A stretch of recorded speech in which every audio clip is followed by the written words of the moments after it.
بسم اللہ الرحمن الرحیم۔ پروگرام سبز باغ کے ساتھ آپ کا میزبان سوشل بیکری سے آپ کی خدمت میں حاضر اور تمام دیکھنے والوں کو سلام پیش کرتا ہے۔ ناظرین، ہم اتنا وقت بیتنے کے باوجود بھی آج بھی ہم دیکھتے ہیں کہ جو ہمارا عام انسان ہے، جو لے مین ہے، وہ صرف وعدوں کی بنیاد پہ اپنی زندگی گزار دیتا ہے۔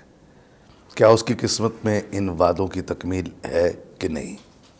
یا اس نے اپنی ساری زندگی جو خدمت ووٹ کی شکل میں وہ اپنے کینڈیڈیٹ کی کرتا ہے، اپنی قیادت کی کرتا ہے، کیا اس نے ساری زندگی اپنے وعدوں کی تکمیل کے لیے گزارنی ہے، یا اس کی قسمت میں کہیں اس وعدے کی آبیاری بھی ہے یا نہیں؟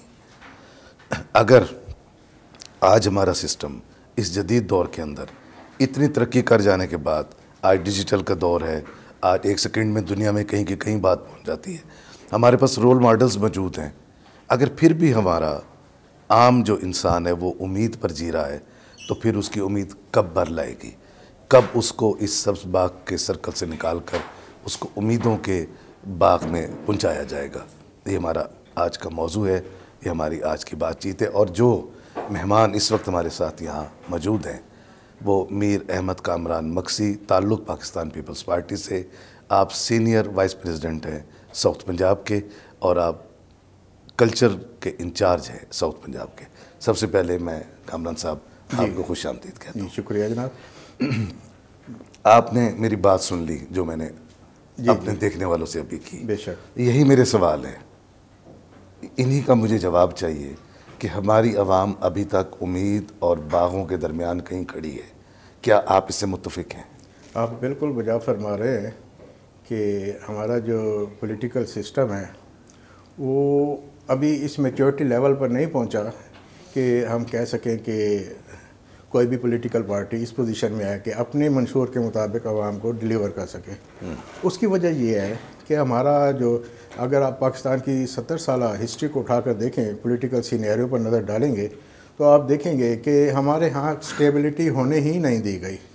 اس میں اسٹیبلشمنٹ کے کچھ اپنے مقاصد تھے، اور وہ یعنی جب بھی ایک پولیٹیکل پروسیس رن وے پر چلنا شروع ہوتا تھا اس کو وہیں پر وہ جناب روک دیا جاتا تھا۔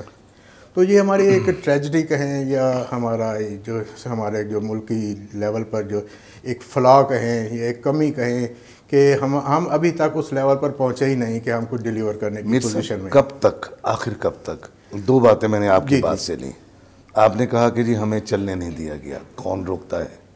ہم پارلیمانی جمہوری نظام میں پارلیمانی جمہوری ضرور، پھر ہمیں کون روکتا ہے؟ اور پارلیمانی دنیا کا یعنی جہاں پارلیمانی نظام ہے، سپریم ادارہ سپریم ادارہ پارلیمنٹ، پھر ہمیں کون روکتا ہے؟ کون ہے ہمارے ہاتھ روکنے والا؟ ہمارے جو کوئی نادیدہ فورسز ہیں جن کو کچھ لوگ اسٹیبلشمنٹ کہتے ہیں، کچھ نے اپنے زبان میں ان کو اپنا نام دیا ہوا ہے۔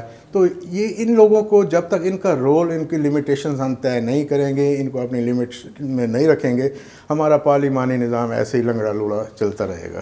آپ کا تعلق پاکستان پیپلز پارٹی سے ہے۔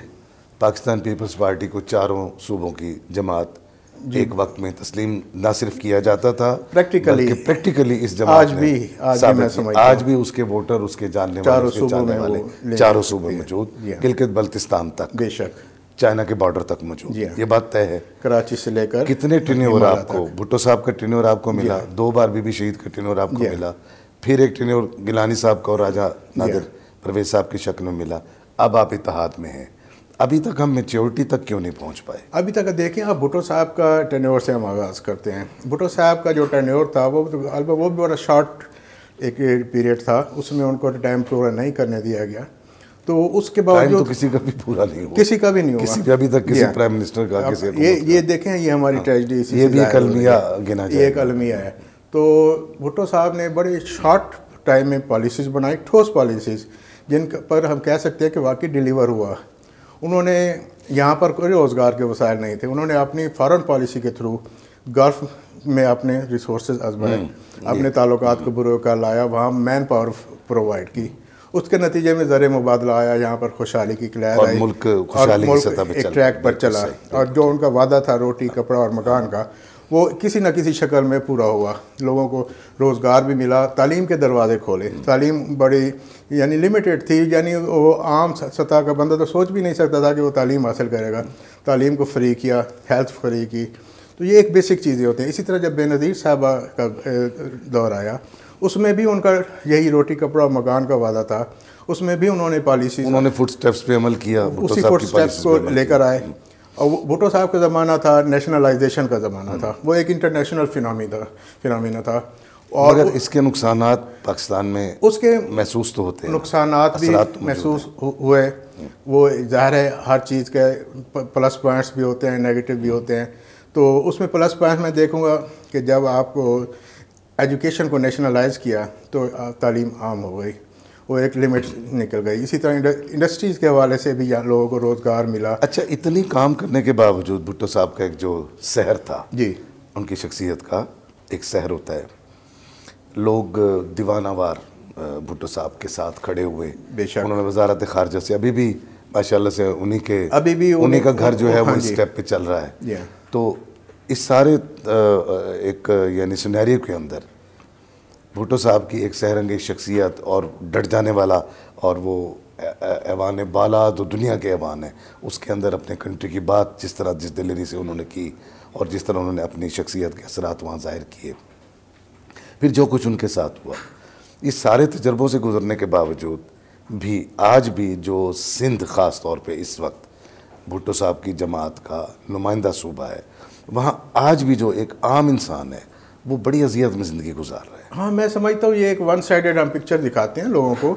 سندھ میں بہت زیادہ جو طبی سہولیات ہیں, جو ہیلتھ کے ایشوز ہیں, جو ایجوکیشن کے ہیں, وہ پاکستان کے کسی بھی دوسرے صوبے کے مقابلے کمپیریٹیولی چیلنجیبل کا کلیم ہے کہ کے پی کے سوا نہیں, وہ میرا خیال ہے یہ کوئی ہیلتھ کارڈ اور یہ چیزیں گراؤنڈ ریالٹیز ہیں. اگر پاکستان میں کہیں اگر ٹرانسپلانٹ ہو رہا ہے, کہیں لیور ٹرانسپلانٹیشن کا, کڈنی کا, ہارٹ کا اگر ادارے ہیں, تو ایک انٹرنیشنل لیول کے ادارے جو ہیں وہ سندھ میں قائم ہیں.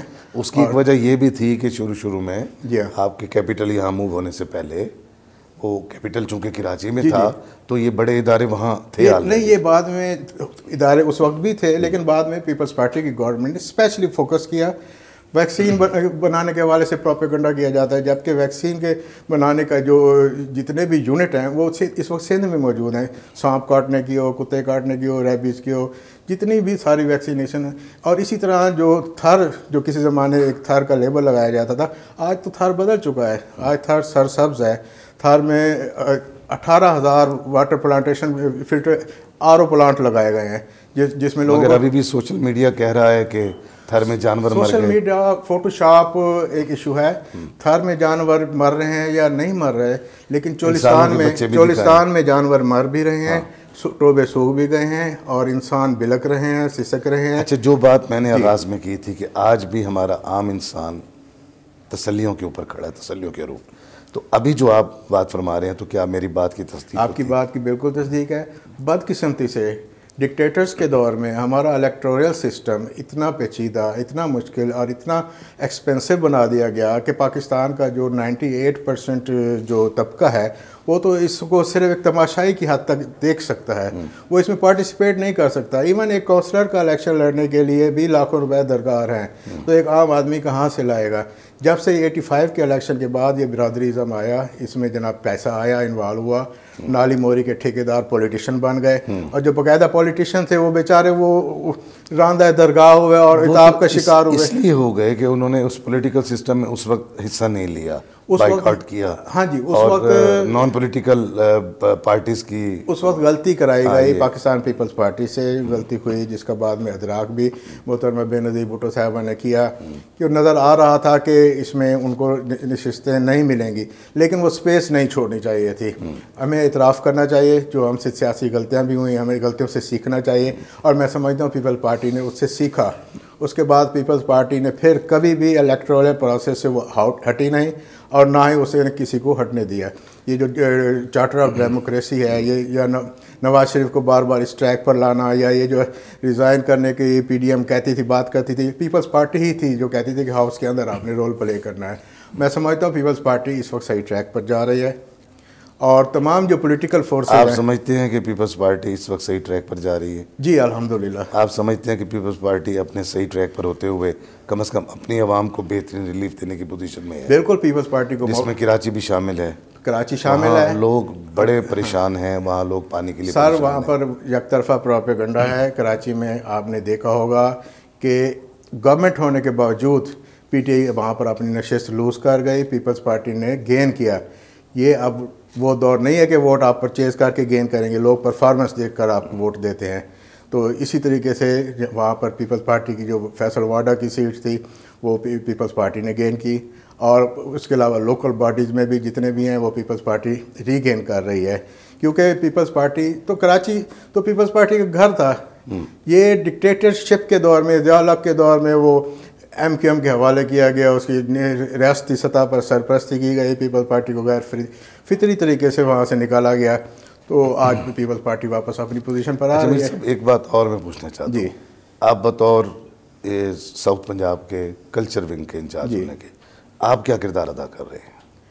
دیکھیں جی، کلچر ونگ کی جو تشکیل کا مقصد ہے، میں سمجھتا ہوں یہ فرسٹ ٹائم پارٹی میں اس طریقے سے آرگنائز کیا گیا. ضرورت تو ہمیشہ محسوس ہوتی ہے، ہمیشہ ہی تھی اور ہمیشہ رہا ہے یہ ونگ، لیکن اس دور میں یہ زیادہ ایکٹیو اور فعال محسوس ہو رہا ہے کہ ایک تو ہمارے جو پریزیڈنٹ ہیں ڈاکٹر اشو لال صاحب، وہ خود ایک متحرک اور ایک لٹریری شخصیت ہے. اس کے علاوہ جہاں تک میری ذات کا تعلق ہے، میں تو اس دھرتی کا بیٹا ہوں. اس دھرتی کا جو کلچر ہوگا، سن آف میں سائل ہوں، اور اس دھرتی کا جو کلچر ہوگا، اس دھرتی کی جو ہیریٹیج ہوگی، اس دھرتی کے ساتھ جڑے جو لوگ ہوں گے، میں نے تو ان کو لنک کرنا ہے پاکستان پیپلز پارٹی کے منشور کے ساتھ، پاکستان پیپلز پارٹی کی پالیسی کے ساتھ، اور الحمدللہ وہ ہم کر رہے ہیں.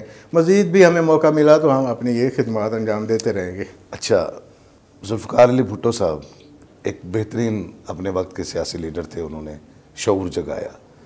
تعلیم پر آپ نے بات کی، انہوں نے تعلیم کو سستا کیا، لیکن وہ بھی یکساں نظام تعلیم نہ لا سکے. آج یکساں نظام تعلیم کی بات کی گئی ہے اس گزشتہ حکومت کے دور میں. کیا آپ سمجھتے ہیں کہ وہ اس وقت کوئی ایسا گنجائش تھی کہ یکساں نظام تعلیم کے لیے ان کو ہوم ورک کرنا چاہیے؟ ہاں دیکھیں، جس ٹائم شہید ذوالفقار علی بھٹو نے ٹیک اوور کیا، یعنی وہ آئے، الیکٹ ہو کر آئے، اور اس وقت پاکستان کی جو حالات تھے وہ تاریخ کا جاننے والا ہر طالب علم بخوبی سمجھتا ہے کہ اس وقت تو پاکستان ایک ڈوبتی نیا تھا جس کو انہوں نے گرداب سے باہر نکالا. وہ ایک بڑا شارٹ پیریڈ تھا. اس کے باوجود یہ ایک ایوولوشنری پروسیس ہے. یہ جو ہم یہاں تک پہنچے ہیں 40-50 سال کے بعد، آج ہم بات کر رہے ہیں یکساں نظام تعلیم کی، تو یہ ایک دن میں نہیں ہوتا. اس وقت تو تعلیم تھی ہی بڑی لمیٹڈ، تعلیم کے لیے تو دروازے ہی بند تھے. اس وقت کی جو ضرورت تھی وہ یہ تھی کہ دروازے کھولے جائیں. اور میرے جاننے والے کئی بزرگ ہیں جو ہمارے، وہ کہتے ہیں یار اگر شہید ذوالفقار علی بھٹو یہ پالیسی نہ بناتے تو ہم نے تو وہیں پر حل چلا رہے ہوتے یا ذمہ داروں کے حقوق گرم کر رہے ہوتے. انہوں نے تو فری ٹرانسپورٹ دی، وہ تعلیم حاصل کر کے اور وہ آگے جا چکے ہیں. جی ہاں. میں میر احمد کامران بخشی صاحب، آپ کی اس چینل پر آج آمد اور سبز باغ کے حوالے سے گفتگو کرنے پر، اور بالخصوص جو اچھی اور صحیح باتیں، وہ باتیں جس کا تعلق براہ راست عوام کے ساتھ بے شک کرنے پر میں آپ کا شکر گزار ہوں. اس دعا کے ساتھ اور اس وعدے کے ساتھ کہ انشاءاللہ کسی اور پروگرام میں دوبارہ بھی آپ کے ساتھ گفتگو ہوگی. ناظرین، ہم اس وقت کو زیادہ دور نہیں سمجھتے کہ جب ہم سبز باغ کے سرکل سے باہر نکلیں گے اور امید کے اس باغ میں داخل ہو جائیں گے جہاں ہمارے سامنے ہمارے وعدوں کی تکمیل کے سبز اور گرین اور صحیح معنوں میں جو سبز باغ ہمارے سامنے ہوں گے.